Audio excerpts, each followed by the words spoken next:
আসসালামু আলাইকুম। এই তো সকালবেলা যেগুলো প্রস্তুত করে রেখেছিলাম এখন সেগুলো তৈরি করতে চলে আসলাম। হয়তোবা অনেকে বুঝেছেন এখানে কিন্তু ছাতু তৈরি করব। আর আজকে কিন্তু এই ছাতুটা তৈরি করতে বারবারে আমার দাদুর কথা মনে পড়ছিল। আমার দাদু মারা গিয়েছে ২ বছর চলতেছে, কিন্তু আগে সবসময় আমার দাদুর কাছে একটা বয়ামে এভাবে ছাতুর গুঁড়োটা সবসময় থাকতো। যখন ওনার মন চাইতো তখন এভাবে মাখিয়ে আমাদেরকে ডেকে কিন্তু খেত।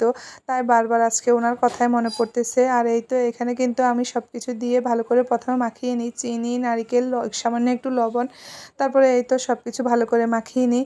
আবার একটা কথা বলি, এই ছাতুটা মাখার সময় কিন্তু একটা জিনিস লক্ষ্য রাখবেন, এই ছাতুটাতে কিন্তু পানি কিংবা পানির পরিবর্তে জাল দেওয়া দুধ দিয়েও মাখা যায়। আর এই জিনিসগুলো দিলে ছাতুটা একটু ফুলে উঠে। ওটসে যেরকম দুধ দিলে ফুলে উঠে ঠিক তেমনই এটাও ফুলে উঠে। এই কারণে গুঁড়ি নিতে আপনার কিন্তু সতর্কভাবে নিবেন। কম বেশি হয়ে গেলে কিন্তু আবার অনেক ঝামেলা হয়ে যায়। তাই এই তো এখানে কিন্তু আমি ছাতুগুলো নাড়ুর মতো তৈরি করে একটা বক্সে করে আগে কিছু রেখে দিই। কারণ এভাবে বক্সে করে রাখলে ফ্রিজে রেখে আপনি যখন মন চায় তখন খেতে পারবেন এবং কি ১ সপ্তাহ পর্যন্তও অনেক ভালো থাকে।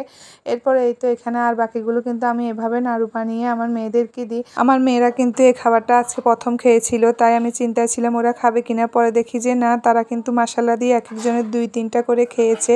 আর ২ বোনও এখানে ওই কথাই বলতেছিল যে কে কয়টা খাবে। আর আমার ছোট মেয়ে তো এমন একটা জিনিস শিখেছে, যেটা ভালো লাগে সেটাকে হাত দিয়ে এভাবে দেখায়। আমি কিন্তু মাঝে মাঝে এভাবে আগের পুরনো খাবারগুলো বানিয়ে আমার মেয়েদেরকে একটু খাওয়ানোর চেষ্টা করি, কারণ বর্তমানে যেসব খাবারগুলো বের হয়েছে তারা কিন্তু ওগুলোতে অভ্যস্ত, পরে কিন্তু এগুলো আর খাবে।